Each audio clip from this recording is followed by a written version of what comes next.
نحمده ونصلي ونسلم على رسوله الكريم أما بعد فأعوذ بالله من الشيطان الرجيم بسم الله الرحمن الرحيم سبحان الذي أسرى بعبده ليلا من المسجد الحرام إلى المسجد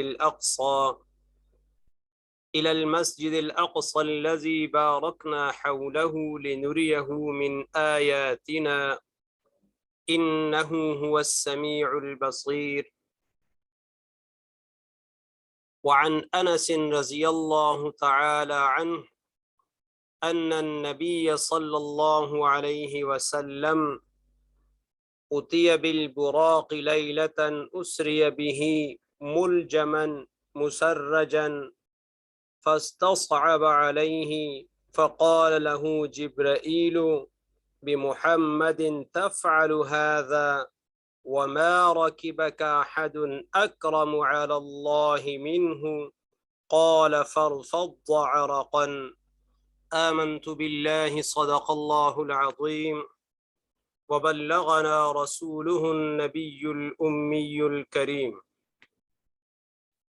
میرے انتہائی واجب الاحترام معزز و محترم گرامی قدر سامعین کرام، کلام اللہ کی آیت مبارکہ اور رسول اللہ صلی اللہ علیہ وسلم کی مبارک احادیث میں سے ایک حدیث کی تلاوت کی گئی ہے۔ سب سے پہلے میں ترجمہ عرض کروں گا، پھر اس کے بعد معراج رسول صلی اللہ علیہ وسلم پر مختصر بات ہوگی۔ پاک ہے وہ ذات جس نے اپنے خاص بندہ یعنی محمد صلی اللہ علیہ وسلم کو رات کے ایک قلیل حصہ میں مسجد حرام سے مسجد اقصی تک سیر کرائی، جس کے گردا گرد ہم نے برکتیں نازل فرما رکھی ہیں۔ انہ هو السمیع البصیر لنریہ من آیاتنا، تاکہ ہم اس کو دکھائیں اپنی نشانیاں، بے شک وہ سننے والا دیکھنے والا ہے۔ حضرت انس رضی اللہ تعالی عنہ فرماتے ہیں کہ شب معراج میں آن حضرت صلی اللہ علیہ وسلم کے لیے براق لایا گیا، جس کو لگام ڈالی ہوئی اور زین کسی ہوئی تھی۔ اس نے شوخی کی تو جبرائیل علیہ السلام نے فرمایا، کیا تو محمد صلی اللہ علیہ وسلم کے ساتھ ایسی شوخی کر رہا ہے؟ آج تک تجھ پر اللہ کے نزدیک ان سے زیادہ عزیز کوئی اور سوار نہیں ہوا۔ راوی فرماتے ہیں کہ پھر اسے پسینہ آ گیا۔ سبحان الذی اسرا، لفظ اسرا آیا ہے، اسرا کہتے ہیں مسجد حرام سے مسجد اقصی کی سیر، اور معراج کہتے ہیں مسجد اقصی سے سدرۃ المنتہا کی سیر۔ تو معراج کے دو حصے ہوئے، ایک اسرا کہلایا، ایک معراج کہلایا۔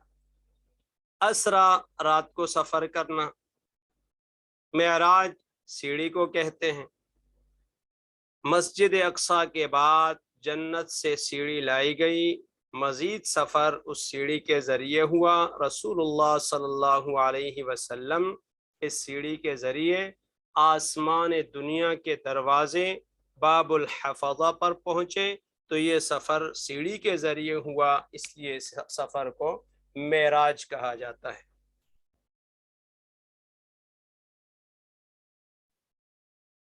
بیت اللہ مسجد حرام سے بیت المقدس مسجد اقصی تک کا سفر بذریعہ براق ہوا۔ دوران سفر عجائب پیش آئے۔ راستے میں ایک بڑھیا کو دیکھا، ایک بوڑھا دیکھا اور ایک جماعت دیکھی۔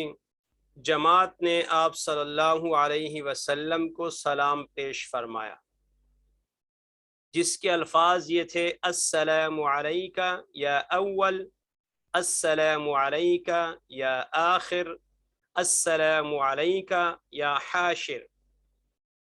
جبرائیل علیہ السلام نے ان کی وضاحت فرمائی، بڑھیا کی شکل میں دنیا اور بوڑھے کی شکل میں شیطان، اور جماعت جو تھی وہ ابراہیم، حضرت موسیٰ علیہ السلام، حضرت عیسیٰ علیہ السلام، حضرت ابراہیم علیہ السلام، یہ تینوں انبیاء علیہم السلام تھے جنہوں نے رسول اللہ صلی اللہ علیہ وسلم پر سلام پیش فرمایا۔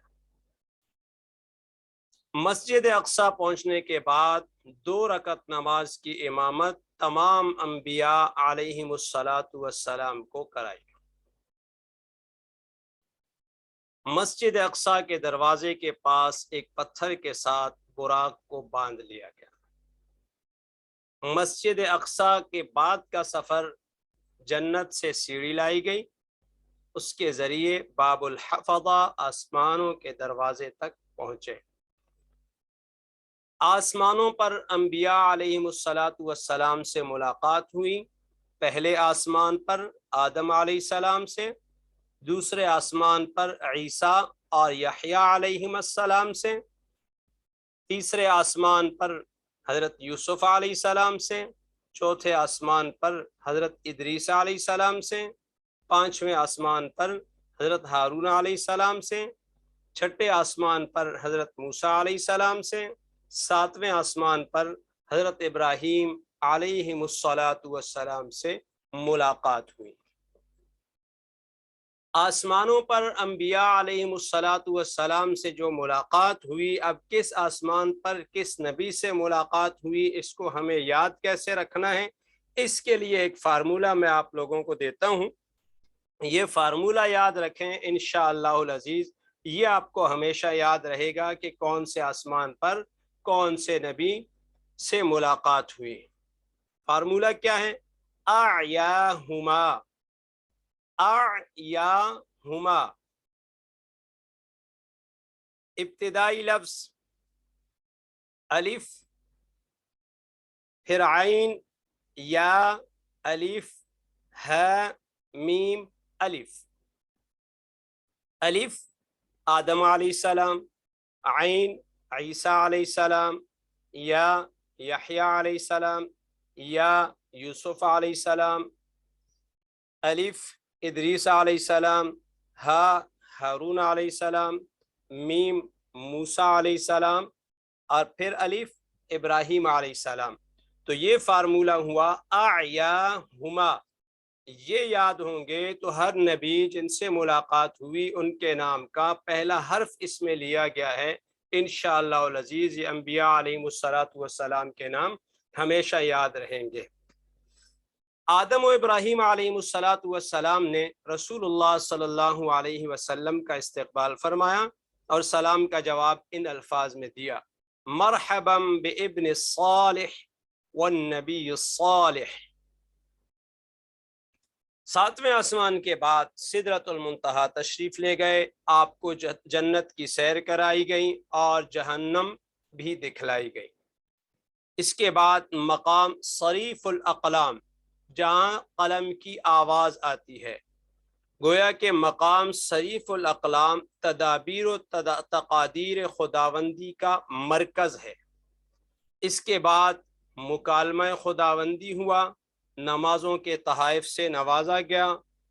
رسول اللہ صلی اللہ علیہ وسلم فرماتے ہیں مجھے چند ایسی چیزیں دی گئی ہیں جو کسی اور کو عطا نہیں کی گئیں، ان میں سے سب سے پہلی چیز نماز ہے۔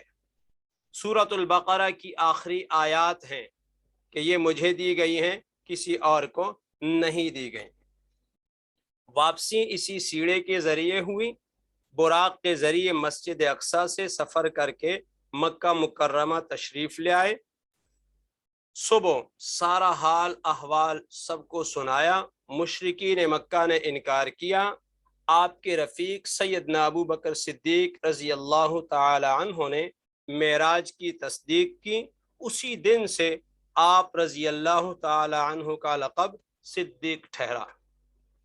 اب یہ ہے معراج کا واقعہ، اس میں بہت سے لوگ ملحدین دین سے انکار کرتے ہیں، واقعہ معراج سے بھی انکار کرتے ہیں۔ معراج کا واقعہ خواب نہیں ہے، یہ صرف روحانی سفر نہیں ہے، یہ حقیقت ہے، روح معل جسد سفر ہوا ہے، یعنی رسول اللہ صلی اللہ علیہ وسلم بذات خود بنفس نفیس اس سفر میں تشریف لے گئے۔